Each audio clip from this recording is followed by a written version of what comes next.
We have a quorum. Oh, good. Good deal.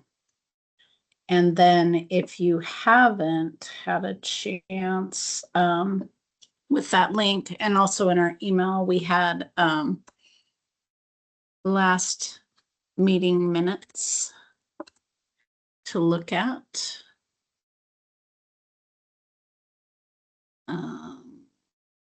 And we'll do a little roll call while we're doing that.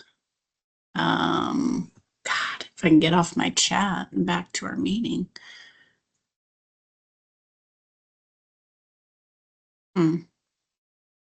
Hold on, I've lost everyone.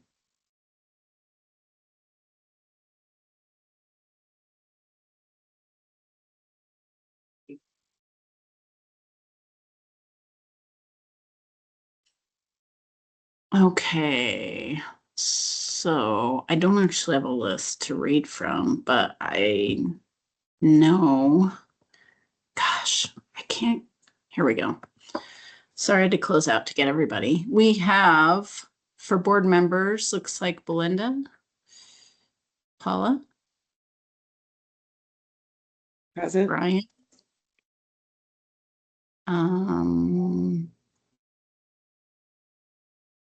Rana, Present. and that's probably it. I think the rest, we have, the rest of the folks are staff.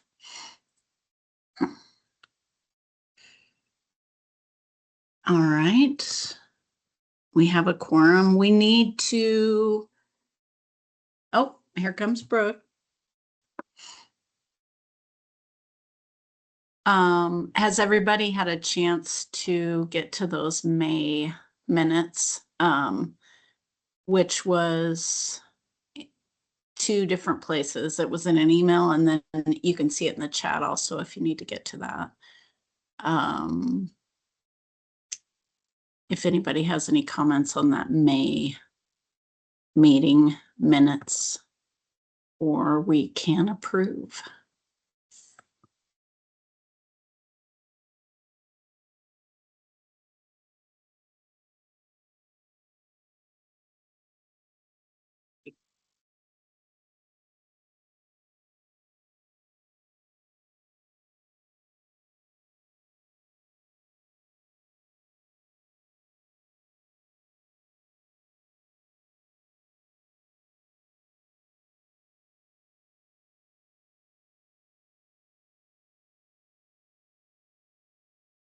I am not finding the minutes Okay, let me see if I'll throw a link in here. because I didn't, did Alicia send them out? They should have came from Alicia. Oh, okay, that could be. Let's see if I can find the It link was, for you. she sent it on Tuesday, but I get an error message with both the agenda and the meeting minute link.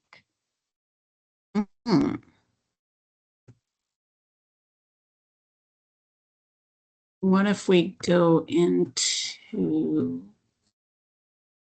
let me see, if we go into our web page. Oh, it may not be there because it's not approved.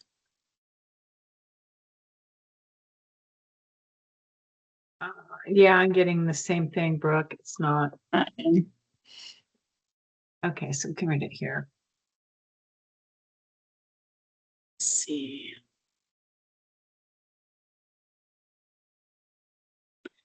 I'm not good at getting any message when I click on it. So that's a bad sign.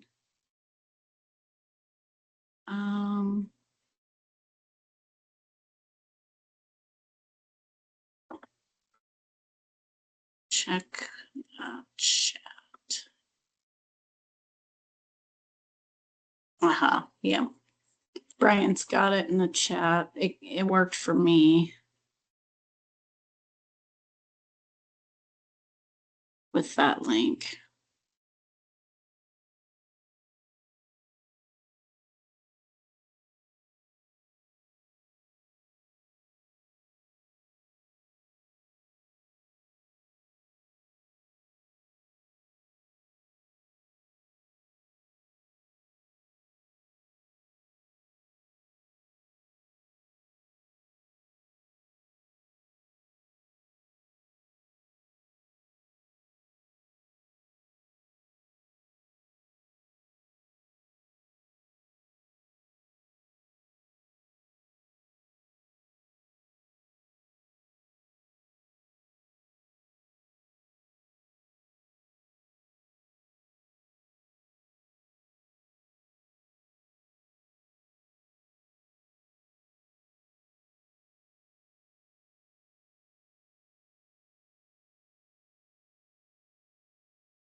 And after you have a chance to check that out, we'll need to approve those minutes if we don't have any additions or changes.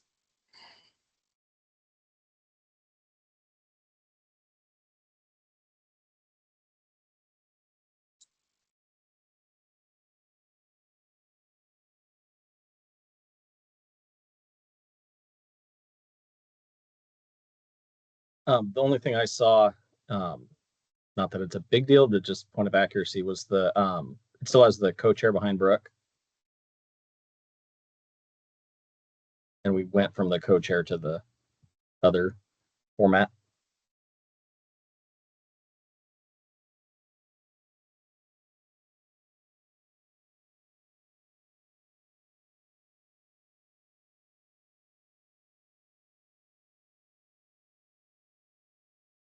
Okay. Any other changes?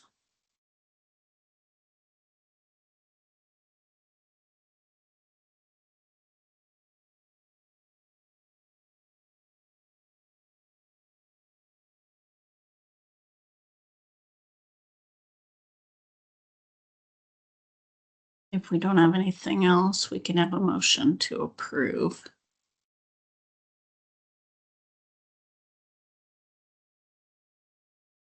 This is Rena. I'll move that minutes are approved based on Brian's notation for change. So we have a I can motion. s- Do we have a second? I Paula? can second that. Motion made and second. If there's no more discussion, all in favor? Aye. Aye. Anybody opposed? Okay, I we've got abstained because I wasn't there. Brooke abstains. We have approved May 20th, 2026 minutes. And next on the agenda is Doug to talk a little bit about our reorganization that we're going through at the state level. Yeah, and Brooke, thanks for being the co-chair when you weren't there last time. We do have quite the assignment notebook racked up for you. I don't have a ton to report out. I think everything that we've seen, I forwarded on to the committee, but I did want to just do a quick recap of the major points of the reorganization that's happening at HEC and just see if there are any questions that that I can answer. If I can't answer, maybe Miranda can answer. If neither one of us can answer, we'll find an answer. But really the main point is that the Office of Workforce Investments, which is where our youth programs were housed within the HEC, no longer exists as of July 1st. It's merging into the Office of Workforce, or the Office of Community Colleges and Workforce Development. But it's not the entirety of what the Office of Workforce Investments used to be. The Title I WIOA programs and the Workforce and Talent Development Board staff and programs have all moved to the Employment Department, or as Rena and I were talking about, legally soon will move to the Employment Department, but there are agreements in place so the business can still happen until that official changing of the law. And then there were some industry consortia positions and work that were kind of related to the Future Ready Oregon programs. Those are moving up. They're staying with Julia. Julia has entered into a new position within the HEC, and she'll be keeping those with her. And so congratulations to Miranda, who now is supervising all of us at the those of us that are left from the Office of Workforce Investments. So I have a new boss, which is Miranda, which is cool. That's really just kind of the highlights. And I just wanted to see if there are any questions. There's still a lot of unknowns on what does all this mean? How does it roll out? How do we merge, our work with CCWD? We're still working through that. So Brooke, yes. I'm curious if there was discussion around why you all stayed in the HEC and the rest of the workforce programming went to OED. That was confusing to me. I think I can answer that fairly well. So the move for WIOA, the Title I-B programs and the Workforce and Talent Development Board was part of a recommendation that the Employment Department had put together as part of a huge master package that they were asked to do for the governor. And so the governor received that. She went through, there were over 100, I forget how many, 140, 150 recommendations. It was an enormous document. Went through and decided what things she wanted to implement out of those recommendations. And the recommendation specifically said to move those two programs, nothing else. And that's what was moved. And that was done by the governor's office. That wasn't an internal choice, if you will. That was not driven by the HEC at all. Does that help, Brooke? Thank you. Ronna? Yeah, thank you for that update. I've been, reading the emails that have been coming out about this move. So I have, it's a two-part question. The first part is, when do you think more information, like an estimate, will come out on the change in process and updates? And how are, I don't know, potential grantees going to be are they informed separately, differently? I wonder. And I might rely on Rhonda here on this one a little bit too. And I can't give you a clear set of dates. What we know is they released what they're calling phase one of the reorganization, which was the basic structure of, hey, this is what's moving. There are a couple new positions within the agency. There's some shifting of positions within the agency, and then there's programs that have moved a little bit. Phase two really has started, and that's where the work's going to begin to figure out, what does all this mean? How do we functionalize all of this now that the main framework, and Rhonda, I don't know if you have any other information as far as dates or timeline, but I know we've kind of entered that phase, but I don't know if there's a deadline like October 1st. I don't know if that exists or not. No, the reality is the main date that we were given for both the OED transition and this transition was July 1st. And the main thing that happened on July 1st was that I supervise 2 additional people and someone else supervises me. And I think, to answer your other question, I think as far as the impacts on our grantees, especially around the YouthWorks, will be very limited. The goal was to make this a seamless transition. We're also mid-biennium, right? So we're halfway through the biennium, and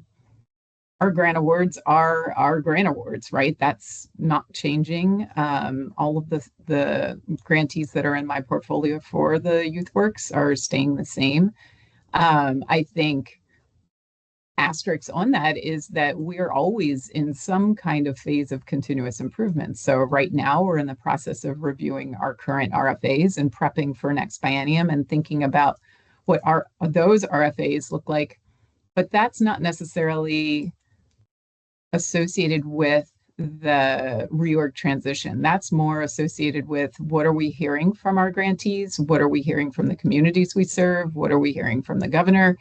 And being able to be responsive to what those needs are and determine if we need to diversify those portfolios, and also determine what that diversification looks like. But we're also bound by statutory requirements and things like that. So I think ultimately, and Doug, you can chime in on this too, that I think this will not impact, especially right now in the next year, will not impact our grantees in any kind of way. And I do believe our grant administrators did let them know that there was a reorg, but this should hopefully be seamless for them. We have the same processes for administering these grants right now, and the same grant administrators for the most part. Probably the biggest change that we'll see happen is around OYEP, and because Stephanie Solomon has left to go to OED, and she was administering that grant previously with the WIOA youth components.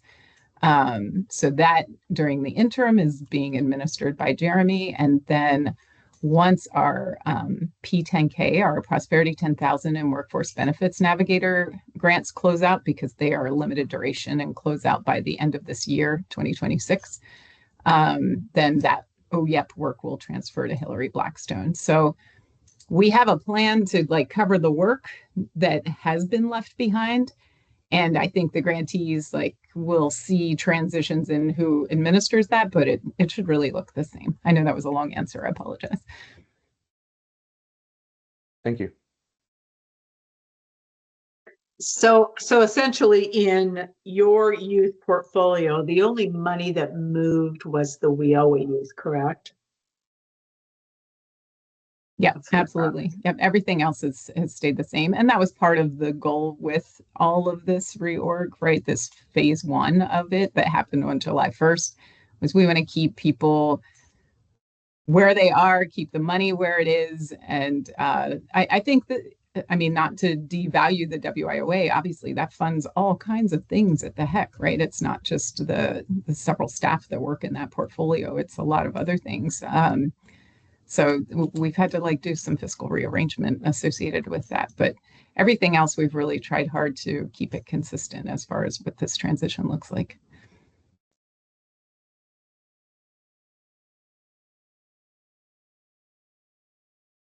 Any other questions? And we'll keep you all up to speed. As soon as there's any new major announcements, we'll make sure that those get passed on. And I think really to just back, and I guess I don't want to say back up. I don't need to back up what Rhonda just said. But to validate it a little bit too, I think really the change that the grantees are going to see is possibly a little change in branding for right now, as far as what people's taglines look like and what office might be listed on any agreements. But that's really at this point the biggest thing that folks in the field are going to see. Thanks for that update and good questions. If there's others, please, direct them to Doug or Miranda, and we'll just ride along and see where we end up here. I think the next thing on the agenda is to start a membership update as far as our board. We did lose Davey and Jim. They both resigned. Oh gosh, must have been June. They had other commitments that were important, and we will miss them. But that does leave a couple vacancies on the board. Our board is 7 to 12 members.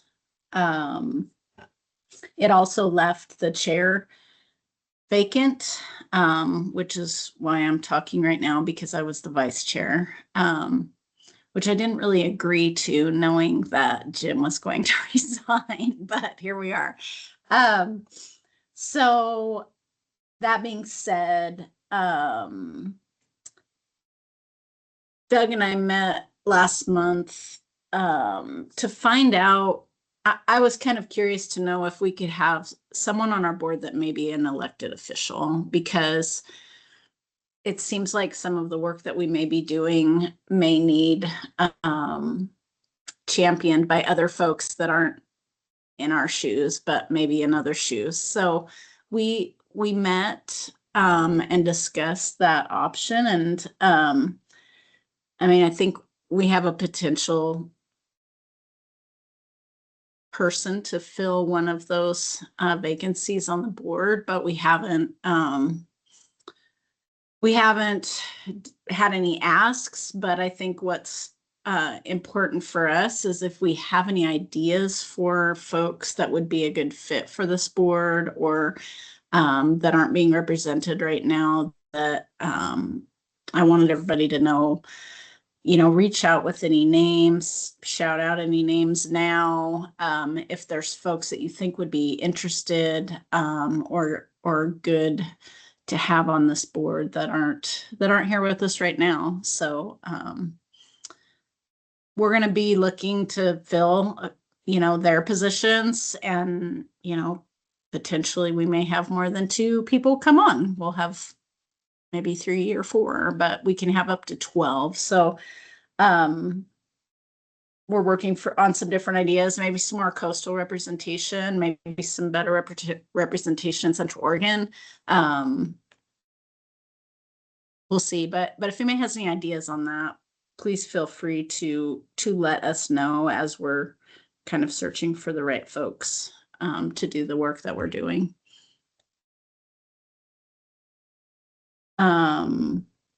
And then I think that probably takes us into the next piece, which is actually elections, which are a little awkward for me because I'm a vice chair right now running the meeting, but I'll let Doug kind of take that because we do need to elect a chair and a vice chair because of the vacancies that have occurred. Yeah, so I figure out where to start the discussion. I think I want to start the discussion with just thanking Digit for stepping up when Jim left. Digit and I have spent a fair amount of time on the phone and on calls the last month or so, trying to map things out and stay in touch. And she's done an excellent job and it's just been great to work with. It's been really nice. I also know that she is interested in continuing on, even though she didn't sign up for this when Jim was still here. She is interested in continuing if folks think that that's a good fit. So I wanted to throw that out there. That does leave open if that does happen, and I think we should probably take care of that first, and then we can kind of move into the next part of the conversation. So knowing that she's doing a great job and she's willing to continue to do that great job, but others of you may want to also and say, you know what, I'd really like a crack at this. Now's the time to say something. Otherwise, I think what would make the most sense is to go ahead and just have a vote on that position, and then we can talk about the vice chair and what that means. Any discussion, any thoughts from anyone? Do you need a nomination? We would need a formal nomination and a vote.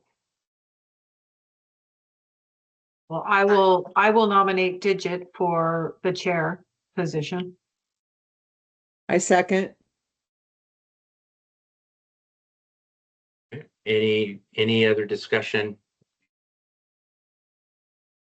Hearing none. Any dissent? Anybody in disagreement with that motion? With that, Digit, thank you very much. That passed unanimously. So Okay. I don't know if you want to take it back over. You want me to keep going? What would you like to do, Digit?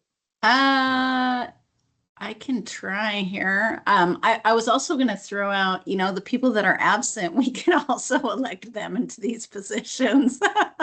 So maybe, they wouldn't miss a meeting, but that's okay. Thank you though. Appreciate it. I'll do my best. And we do need a vice chair. With that, we do need a vice chair. So I don't know if anyone is interested in that position or has suggestions for folks that are any nominations for the vice chair. I And would I do might- it if you guys are good with it. With But only if that you guys are good with interest- it. I mean, with that interest, I would nominate Paula, but if anyone else is interested, I would definitely entertain any other folks that would have interest.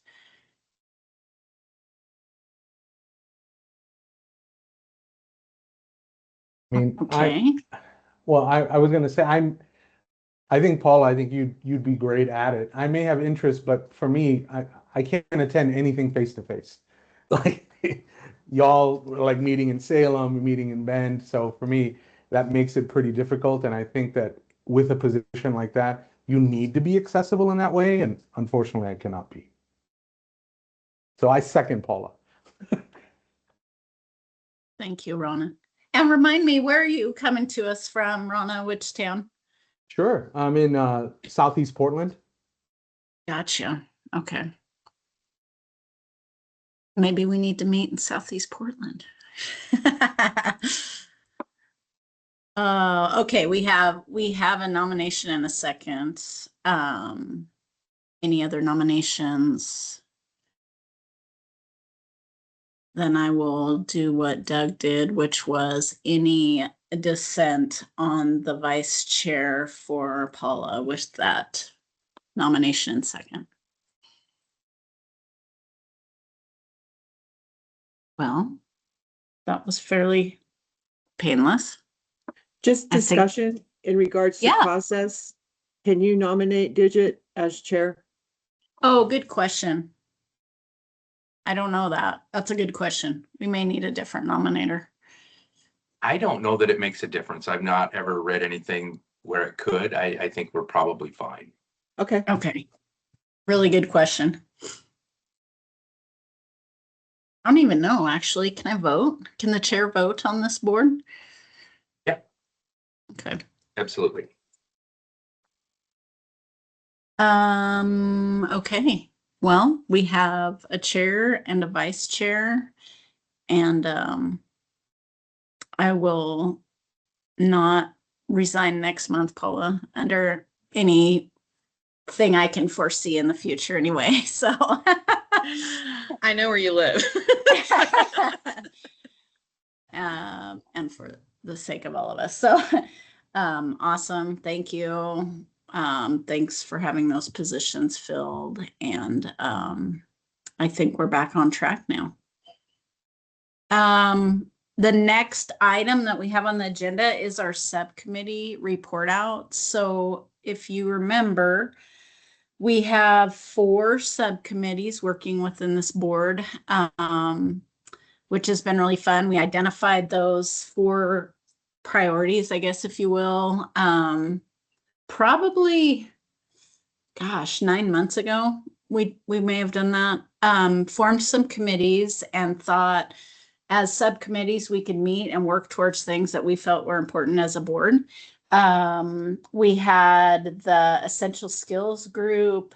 We had a data group. We had a group for youth summit, and we had a driver's education group, because all of those 4 things rose to the top as far as youth workforce issues, I'll call them, that we thought we could learn more about, do something about, research, and see where it took us. So those groups have been meeting, and I think it would be good to throw out what is happening now, because not all people are on all committees, thank God, and some of those committees have become smaller because of our resignations too. So I think I'm going to start with the easiest one probably, which is the essential skills group. And the reason I say that is because the June meeting got canceled. And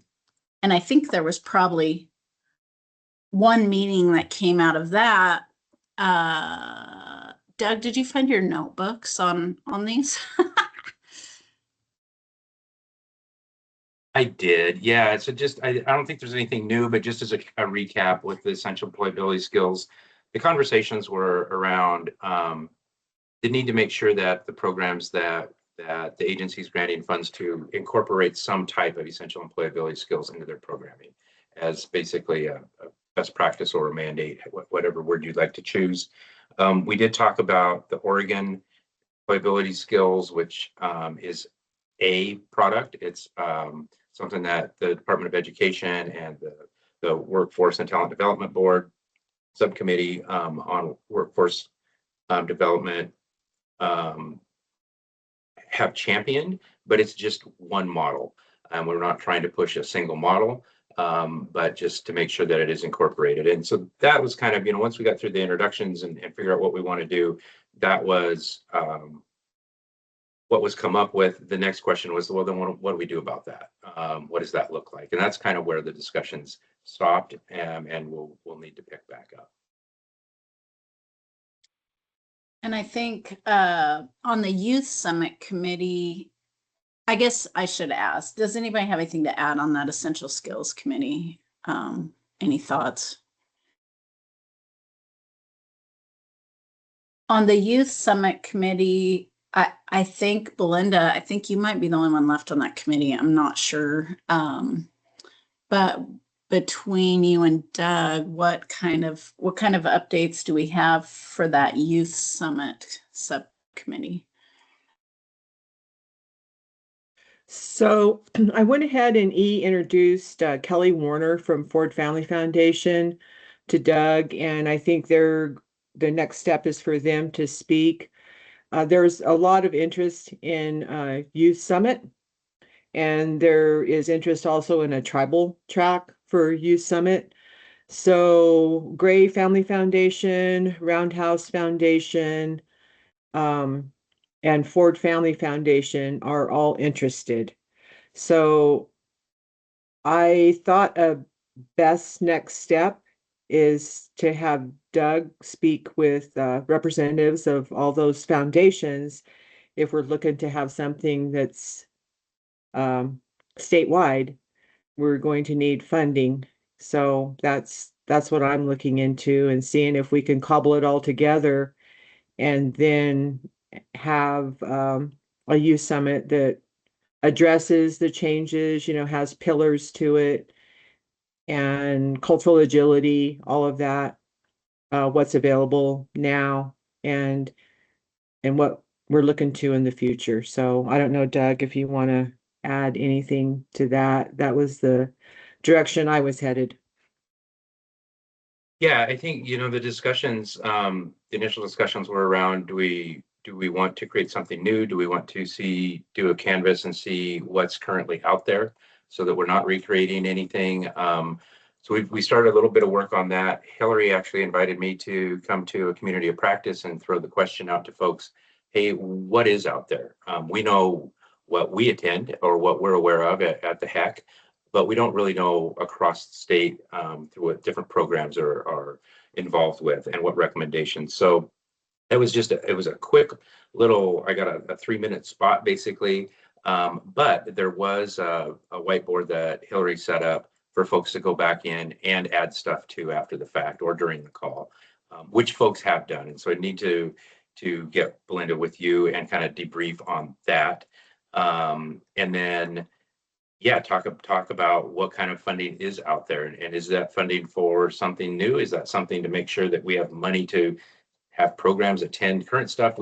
Those are the conversations that we can pick up. Jim was also a part of that group, and is obviously no longer with the board. If there's interest from anybody that would love to work with Belinda and I on that, please let us know, and we can loop you in on next steps where that goes. And then I think the driver's ed committee actually met yesterday, and what we have been able to do is we've created a Google Drive of resources thus far, and the one pager I think we shared at our last meeting, and we've just had a lot of conversations around and with folks that are trying to move some driver's education forward in the state, recognize that there's a problem, are trying to bring the right stakeholders together, whether that's ODOT, Western Oregon University currently serves as a training the trainers, and then, cost also being in the mix too. But how can we really champion this, and where do we take this information? One thing that came out of yesterday was we've created this nice one pager with a lot of data, probably outlining, I think, the problem or the need, if you will. If we could maybe create a similar document of just bulleted maybe barriers or clustered in different groups, what barriers are we seeing, like cost or geography or trainers or liability or, whatever it is. I think it's probably gonna be similar, across the state. One of the resources that Belinda introduced us to has done, extensive research on not only Oregon's situation, but some other states that have some things that are happening right. And so maybe if we have this document that outlines need and the system, and then we have a document that has barriers and maybe those barriers are even policy. And then if we have another document with maybe based on what those barriers are, what are realistic solutions? Is it policy change? Is it money? Is it, where do those barriers take us as far as realistic short-term solution, long-term solution, whatever. But as we're building these resources, I think we're also at the same time discussing, okay, where are we going to go with this? Is this workforce board issue? Is this an employment department issue? Is this going to the governor? We're learning as we go, but that's kind of where our next meeting is in August. And I think we're going to shoot for having another one-pager type document with some barriers that are pretty consistent across Oregon. And then maybe then be talking about how can we overcome some of those, which I think would lead us to who's the right person to be taking this to. So I think our next meeting is in August, and I don't know. That's what I got there. Belinda. Yeah, thank you for that, Digit. That was one of the priorities that the group came up with, the driver's education. And one of the strategies that we had too was speaking with the workforce boards across the state. So I started that process with Rogue Workforce Board. We're also out in Harney County. So Digit, maybe you could help me out. Who do I need to talk to out there in Harney County? So it seems like there's a lot of support, and people just didn't know. A lot of people didn't know driver's ed wasn't being offered in the schools anymore. And that itself is a barrier and a challenge for young people getting to work. So besides being flabbergasted, now that we're on it, I know that some of the solutions could be found in that collective collaboration with the Rogue workforce, or not Rogue, but with all the workforce boards, Oregon workforce boards, and then also Executive Order 14191 that I shared with Doug. Doug, I don't know if you had a chance to really look at that yet. However, it is changing the face of education. And so my thought to get ahead of the curve is let's get the tribes on board, the workforce partnerships on board, get it to the governor's office. I mean, at that point, this committee could let it go and just see how we could influence policy, because it is policy. It's policy that this doesn't exist, that it's not funded, that it's a huge risk, and it's safety. At the end of the day, it's safety, but also I've never had a job that I didn't have to have a driver's license and insurance. So from the time I was 18, and I'm going to be 66, I've had to have a driver's license and insurance for every job that I've had. So that in itself, I think, is enough barrier and challenge to, move us forward with the solutions. So I see Rena has her hand up. I'll let it go at that. And Heidi Shayla is our contact. Done an amazing amount of work on this, and she's with the Lane County Council of Governments. So again, Doug, Heidi talking now, and her possibly being a part of being an advisor to this committee could help. Rena. So, I mean, I think we can all agree probably the biggest barrier to this being back in the schools is the cost of it. They're seeing such tremendous budget issues that, I mean, they're cutting, at least in our area, they're cutting a lot of instructors and getting rid of a lot of programs. So as far as for the workforce boards, our service providers, I mean, that it would be an allowable cost that they could pay for that. And I know some of our providers have done that. They've paid for driver's ed for the kids. But, they're not going to be able to then help them get a car or help them to insure that car. They could work with them on, work placement so that they could cover those things on their own.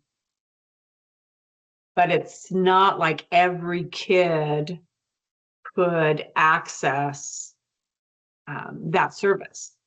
It would have to make sense in their individual plans to do that and pay for that cost. just because we are so performance and outcome driven with the funds. So, I mean, some of the boards may have, you know, some unrestricted dollars that they could put towards it. I just, you know, they're using a lot of money for the college Oregon Promise for tuition. Maybe it could be they could carve out some funds from there based on, you know, academic scores. You know, if you keep your certain GPA, then you do qualify for assistance. But I know in our area, I think Roseburg High School and the college are the only two places that you can get, you know, that they pay for it on their own.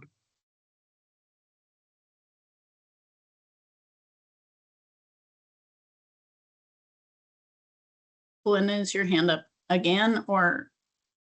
Yeah, Same. it's up Oh, again, okay. and Gotcha. this is a huge challenge. Irina, what you're bringing up is really important. I'm a little bit of a Pollyanna, even in my old age. You know, I believe that there's solutions. You know, I'm even thinking about churches and car dealerships, you know, offering that car and insurance. I mean, how can we be innovative and collaborative and really put the money to where a priority is? And again, Doug, I don't know if you've had a chance to peruse this executive order that's out, but as the federal administration, this current federal administration continues to dismantle the Department of Education, it's open. I mean, when I read that executive order, and the reason I know about it is Bureau of Indian Education and BIA have popped up a fire training school at Idaho Interagency Fire. And that's what they did it on, is this executive order. So again, you know, strategy, you know, waiting for policy to come down is something we can do, or trying to really influence policy for our state is something the tribes and the state could do with this executive order. And then the funding would go to what the people say is a priority in education in the school systems. Like I said, I had to take it. Wasn't an option for me. So I didn't know that it wasn't required and was an opportunity for everyone. And then when I hear something like, you know, keeping a GPA, you know, to qualify, that already puts further at risk those opportunity youth that our program's trying to serve. So it's an issue we thought would be easy and low-hanging fruit for this committee, and we've opened up 10 cans of worms. So there we have it. Paula. I just like hearing Rena and Melinda talk. Yeah, I think that it is a big issue. My daughter just got her license, and which is great. And she has these resources. But one thing that like kind of dawned on me was I contacted my insurance, and they were like, "Oh, so if you know, did she do the 100 hours? Does she have a 3.0 above, and like all these discounts?" And I was like, yeah. And I was like, this is amazing. And then I was like, why don't you partner with schools? Because then parents like okay, so like for instance, I think we all know this, but maybe we don't. Maybe it's different in some other places, so I don't know. But like here in the Dalles, there's like, okay, I have State Farm, and there's like two different like little things. So right, I have Tony White State Farm.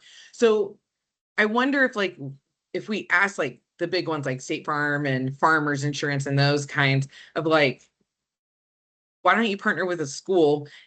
Yes, I know it's still going to cost money, but maybe the incentive, and even if it is students, you know, maybe it's like there's another way to get that discount. Like even if you just take it, or the insurance can kind of help provide that, because then there might be an incentive for them. So maybe like partnering that way. And I mean, that's private money. Like they probably have a lot of it. But I don't know. Like I was just thinking like maybe that might be a way to go about it, like schools partnering that way. because I mean, it still costs insurances money and then parents money if God forbid anything happened. So I don't know. I don't even like, would that even be possible? Could they do that?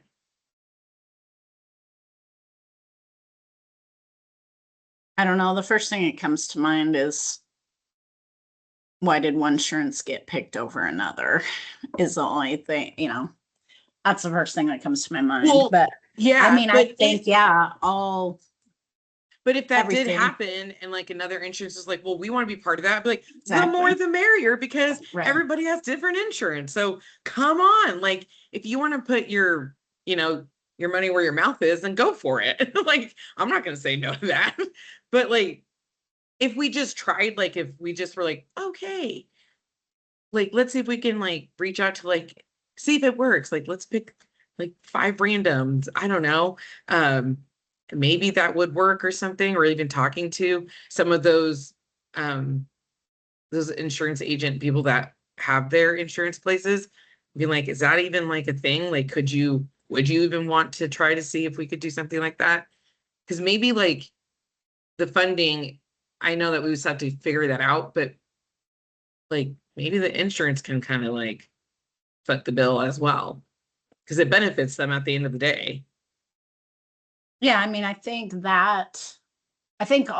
everything's on the table right now, Right. honestly. I mean, and we thought it would be really like Belinda said, we thought it'd be really easy. We're gonna write a letter to the governor, and then we're gonna get this on everybody's radar. And then it became, pretty complicated and interesting pretty fast. But I think we've done some really good research, and I think we've identified some great data and resources. And in that, I do think this next step of what really are, yes, policy is a barrier, but what other barriers are there, and what themes do you have within those barriers? I'm thinking that's going to point us to potential solutions. We're not, and I don't know that our job is really, here's the solution, we need to push for Yeah. it. I think our job is more potentially going to be, here's the problem, recognize it,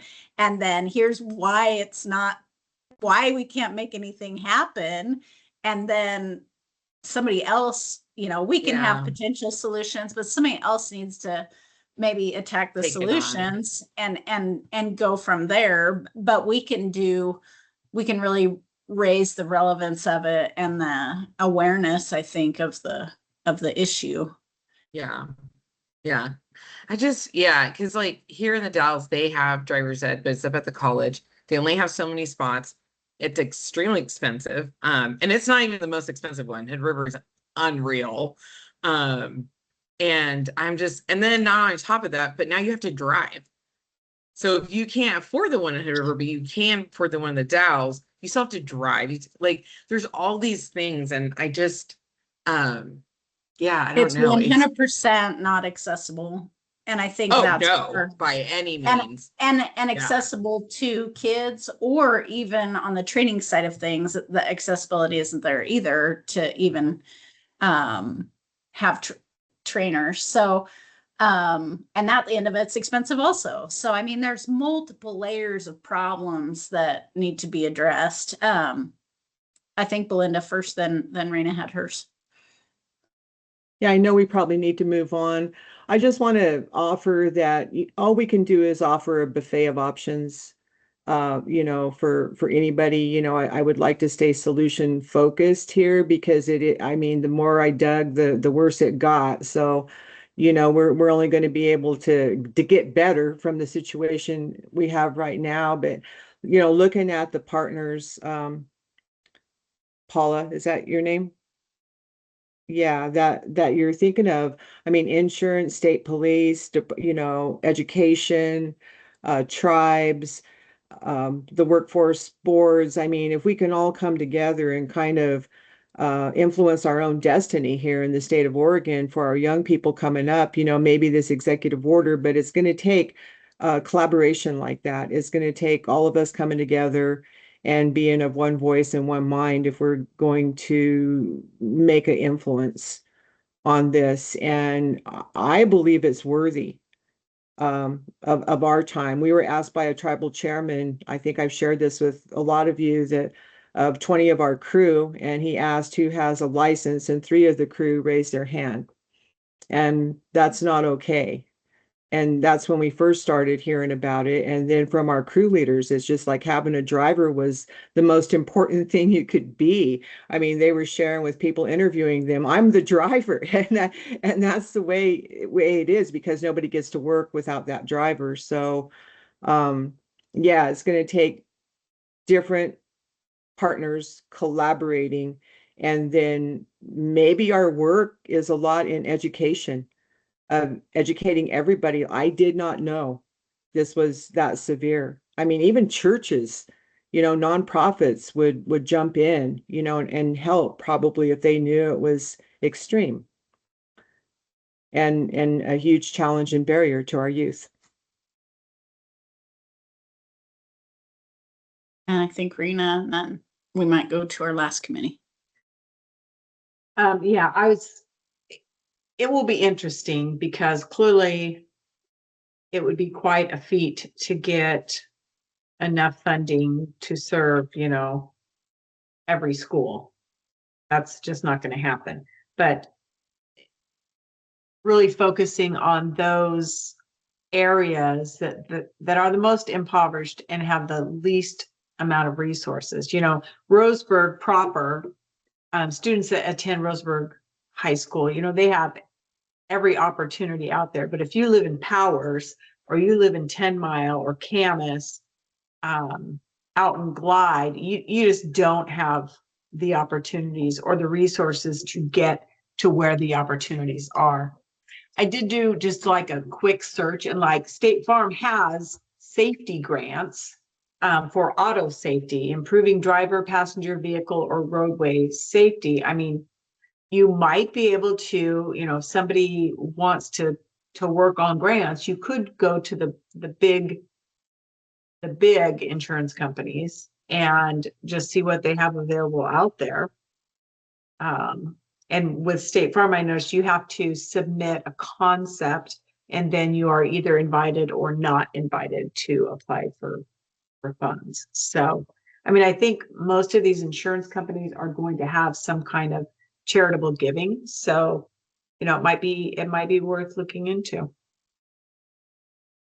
For sure. Good suggestion. And most of those big ones are in multiple states. So there may be some good conversations to be had there too. But we're working on it. Like I said, next meeting, August. I don't know anything additional, Doug, that we missed out on there.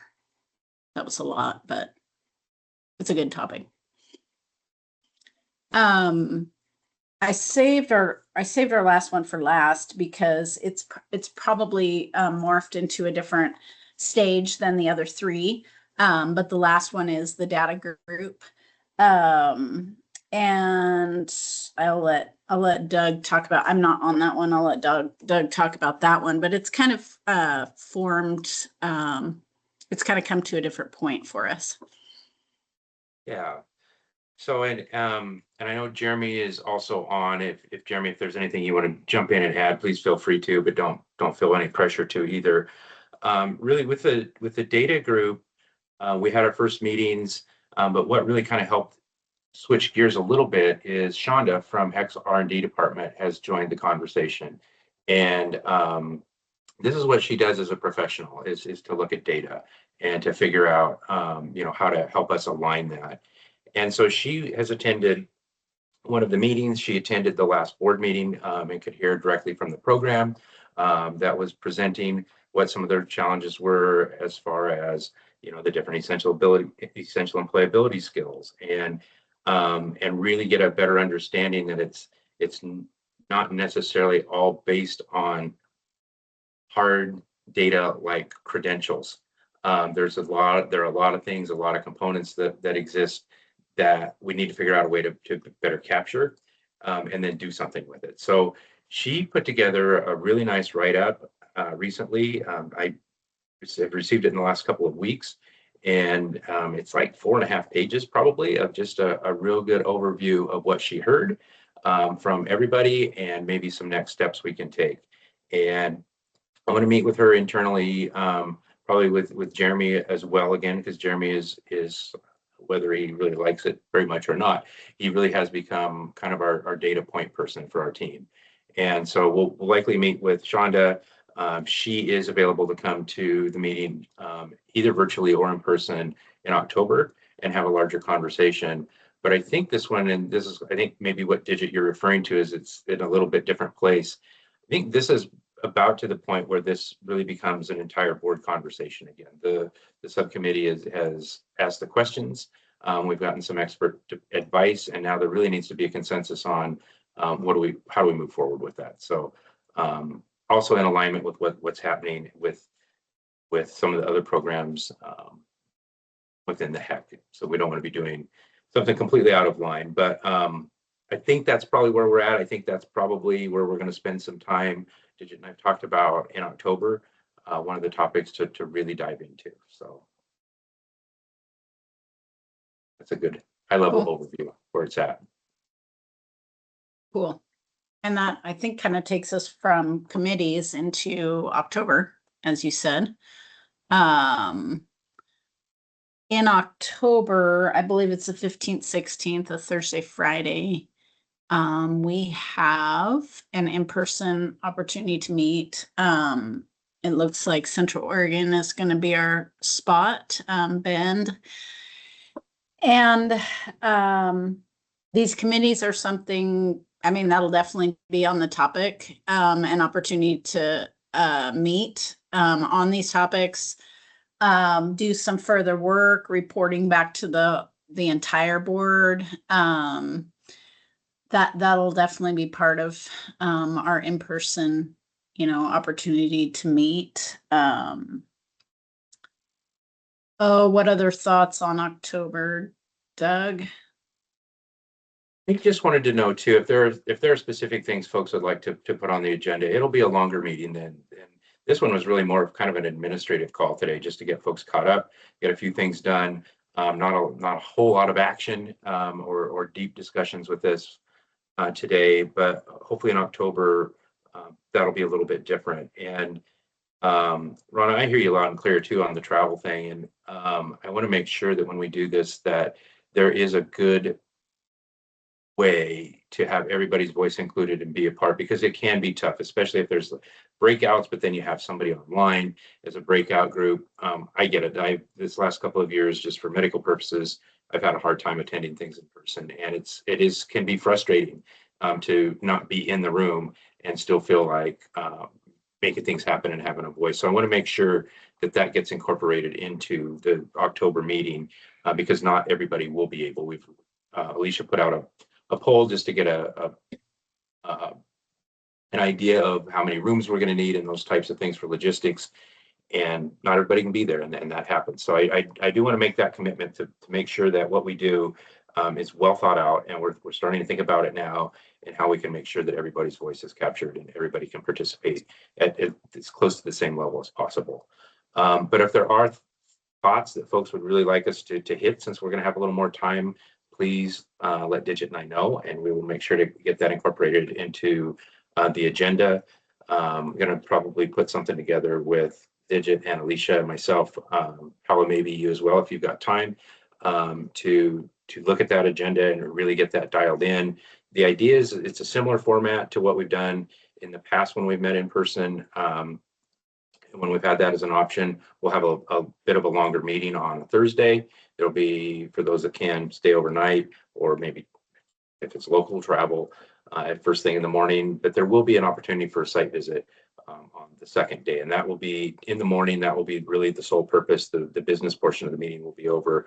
This will just be to see some highlights of what's going on in a region and get some ideas and network, and then appeal, and everybody can drive home. So I think that's kind of where we're at. It's really nice though that we are already on it. Alicia's already getting reservations and places reserved for us.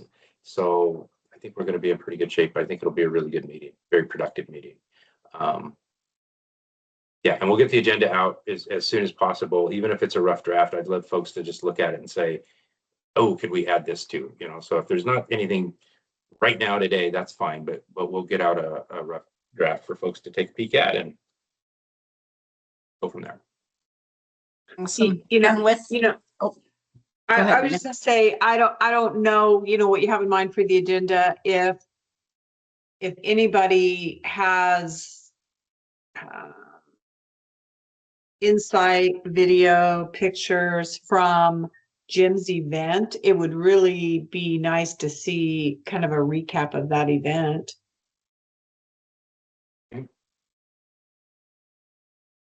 good suggestion.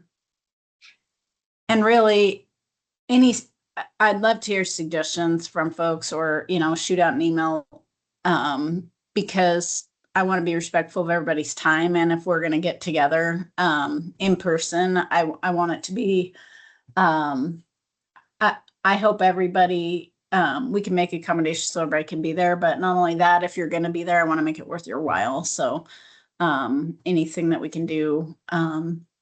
Besides, it's great to see people and working together in person, but I don't want people to leave and think, oh gosh, that could have been an email. I just wasted 2 days. So any thoughts on that, feel free to shoot them out, because we really want to be respectful of time, but make the most of it.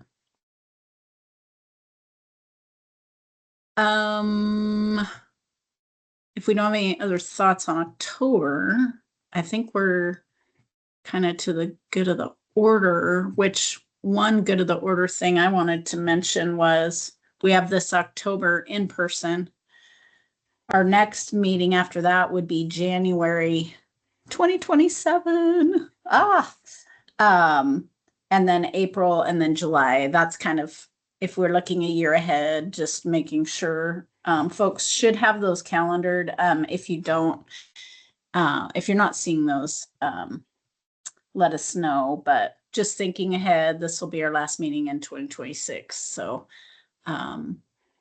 January would be the following meeting. Other good of the order or thoughts or? Doug, can I call you for 1 minute right after? Sure. Or could we stay on here for just a minute? Either way works, you know, whatever's easiest. Probably just stay on if it works.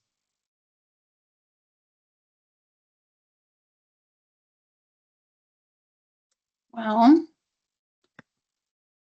I think that's everything we have on our agenda. And just kind of, I just want to highlight a couple things. One, if anybody had any member thoughts on our board, be thinking about that. Anybody want to join some of those subcommittees that have low numbers? Be aware of when your next subcommittee meetings are. Hopefully we'll see everybody in October in Bend. And Doug, any last knock knock jokes or anything you got? No, you know, it's too late in the day for knock knock jokes for me. So. Okay. Yeah. Well, thank you to everybody. Do we need a motion to adjourn? Okay. Just Yep. checking. We're going to adjourn early because then everybody has all this time on their hands, which is awesome. Thanks for being here. Thanks for participating. And yeah, we'll see you soon. See everybody. Enjoy the heat. Thank you. Take care.